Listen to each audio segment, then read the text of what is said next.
Hey, how's it going, everybody? Daily Mail story. I know we've got a lot of other things we're thinking about in this current time, but I wanted to take a little time out to go ahead and cover this story. It's similar to the Gabriel Fernandez documentary that's on Netflix. I would recommend taking a look at that. It's something I've been meaning to do a separate video on. It's just all of this other stuff's been keeping me busy, all these other stories, and everything else going on around the globe. But I wanted to talk about this story as well. All right, so let's read the headline here. It says, revealed. Boy 12 was hosed down like an animal by grandmother and aunt before evil relatives, including his 14-year-old uncle, took turns beating him to death. And this was actually a story from a few weeks ago. Unfortunately, I didn't have a chance to give it its due sooner. So let's take a look at the main points here. It says James Hurley, that's the little boy, was made to sit in front of fans and was sprayed with water. His grandmother, 48-year-old Patricia Battis, is said to have commented, "That's what they do with cats, right?" Hurley's 18-year-old aunt, Madison Sasser, texted that he should go die in the woods and described him as a piece of crap off of my effing shoe. The boy's uncle, James Sasser III, pleaded not guilty to felony deliberate homicide on Thursday. He was arrested in the death of his 12-year-old nephew, who died inside his West Yellowstone, Montana home on February 3rd. Authorities said he had bruising and trauma to the head when he died. He admitted to kicking Hurley in the head multiple times in the 24 to 36 hours before his death, documents said. Grandparents James Sasser Jr. and Patricia Batts were also charged in Hurley's death and are being held by authorities. And that's James you see here in the photo. Newly released texts reveal the horrifying treatment a 12-year-old Montana boy received from relatives before he was beaten to death on the living room floor last month. That was February, like they said. Oh, so here they go. James Alex Hurley died February 3rd, and his grandparents, 47-year-old James Sasser Jr. and 48-year-old Patricia Batts, as well as his 14-year-old uncle James Sasser III, are charged with deliberate homicide. Hurley's 18-year-old aunt, Madison Sasser, texted her boyfriend that the child should go die in the woods and described him as a piece of crap off my effing shoe. We read that above. Sasser and Hurley's 6-year-old uncle lived with the relatives who allegedly physically abused and starved the child. So again, that's James here. There's a lot of people involved in this story, so it's kind of hard to keep them all straight. It says James was made to sit half naked in front of fans and was sprayed with water. That's what it says below his photo. It looks like here, photo of the grandmother, Patricia Batts, is on the right, and his 18-year-old aunt, Madison Sasser, is on the left, texted her boyfriend. Okay, we read about that. The grandmother told detectives Hurley drove her nuts and had become increasingly problematic since his father died about 2 years ago, fathering an ATV accident that left him paralyzed. Batts said he was stealing from stores, his own family, and drinking alcohol. The accused people claim he was self-harming and described his behavior as erratic. The child's mother told detectives she had tried to get in contact with him, but the family stopped her. Batts claimed she pulled him out of school because he got in trouble for groping a girl. She admitted she made the child do jumping jacks and wall sits if he couldn't do his schoolwork. West Yellowstone Superintendent Kevin Flanagan told a detective that he was not aware of any groping incident. And this is Gage Roush, 18 here, was also charged with felony assault on a minor in relation to Hurley's death. His name didn't come up above, so what was he, the girl Madison's, was that her boyfriend or something? Like I said, there's a lot of characters here to keep straight.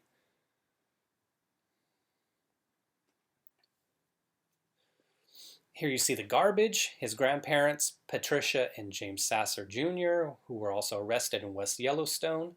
The grandmother was also questioned where the child's 14-year-old uncle, who was accused of homicide, learned to discipline. Batts replied, "I guess me." Batts said she knew he had popped Hurley with a paddle. They said that the uncle had made a paddle out of wood and that he and Batts would use it to punish the young boy, according to court documents. Batts allegedly admitted to allowing Sasser III to punish Hurley when she wasn't home. That was her kid, the 14-year-old. She told authorities she doesn't know how her grandson died and doesn't feel responsible for his death. Footage reportedly showed the grandparents and Sasser III hitting him with a wooden paddle, strangling him, and locking up food. In some of the footage, Batts is seen strangling and hitting the boy, prosecutors said. That's the footage right there. How could you shoot?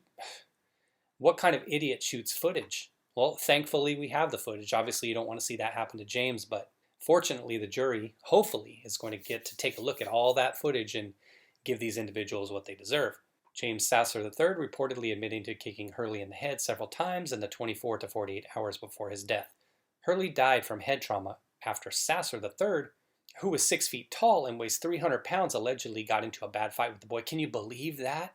That's true. I had to scroll up and read that again. That kid is 14 and he's already 6 feet tall and 300 pounds. And look at James here, if these are recent photos. He's 12. What is he? 4.5 feet? What? I don't know what little kids weigh. 70 pounds? I don't know. Against a 6 foot tall, 300-pound 14-year-old? My goodness. The suspect reportedly claims he found Hurley standing over his grandmother with a knife. Batts reportedly said Hurley slept on the floor in the living room on February 2nd and was mumbling and moaning throughout the night before she found him dead in the morning. Nobody sought medical help for the victim. The autopsy found that, So the autopsy found that Hurley had bruising all over his body and died from trauma to the head. Sasser III appeared via video Thursday in Gallatin County District Court and pleaded not guilty to beating his 12-year-old nephew to death. The grandparents said they documented the boy's actions on video in order to prove he needed help to behavioral specialists. Batts was specifically charged with criminal, child endangerment, aggravated kidnapping, and strangulation of a partner or family member. She could get the death penalty if convicted. Wow, they are not playing. And I wouldn't mind if she did, that's for sure. They both appeared in court last month, where bail was set at $500,000 for Sasser III and $750,000 for Batts. Family acquaintance Gage Roush was also arrested last month and charged with felony assault on a minor in relation to Hurley's death. Okay, so we didn't hear about him above, but we saw his photo, so he's a family acquaintance. I guess he decided he needed to get in on it as well, rather than help. The family have reportedly admitted to physically abusing the boy, but claimed the boy was problematic and violent. The videos were reportedly evidence for when they took him to get help from mental health officials. Obviously, we're not going to get to see those videos because of the minors involved, but individuals on the jury are definitely going to get a look at those videos and see if this defense is plausible. The accused told detectives that Hurley had tried to hurt himself and others on several occasions, and he had complained of hearing voices telling him to kill people. Additionally, a neighbor said Batts, Sasser III, and an unnamed 18-year-old aunt beat Hurley after he tried to run away in December, documents said. The victim and his uncle allegedly fought often, but a fight on January 27th was worse. Again, I don't know how James is going to fight a 6-foot-tall, 300-pound individual. Regardless of his age, 6 foot tall, 300 pounds, I would have trouble definitely with somebody that size. Detectives said Batts described the fight after Sasser III allegedly saw Hurley with a knife as a bloodbath. Sasser Jr. told investigators that he considered Batts' punishment for Hurley egregious, and he planned on divorcing his wife to raise the family's children alone. Batts, Sasser Jr., and Roush have not entered pleas yet. Okay, so definitely a tragic story. A lot going on. A lot of individuals involved, so it's definitely hard to keep things straight. But it looks like the Aunt Patricia Batts and the kid that's charged in the death, Sasser III, are the main culprits, along with possibly Sasser Jr. It doesn't really talk about his role there. He's the father of the giant 6 foot tall, 300-pound, 14-year-old Sasser III. So it looks like those three individuals are involved. We don't have any information about Madison. She's the aunt. I guess she's the one that kind of egged it on via text, but it doesn't look like they're going after her in any way at this time. So let's look at some of the comments real quick. Grumpy American says, no wonder the kid was self-harming and stealing. His father died and his remaining family were abusive trash. Candy Crushed says, I had a rough patch after my dad died. My mom's was rougher. No one in the family helped, but after reading this, I'm sort of glad they didn't. I can't read the entire article. My heart is breaking for his mother and what they both suffered. She needed them, and they killed her son. So true, definitely true. Another comment here says, they all failed him. One of them should have stepped in to stop it. Instead, they all killed him. Tragic. I hope they rot in hell. Even his 14-year-old uncle. Next comment down says, why does this happen time and time again? Another one here says, I hope he haunts them forever. Correct here what the comment is pointing at with the Gabriel Fernandez thing. And for some reason, people seem to think this is the answer. Now, I'm not going to go out there and act like this happens 500 times a day in the country, but the lengths at which people go to try to inflict their form of justice on young people, it's definitely sad.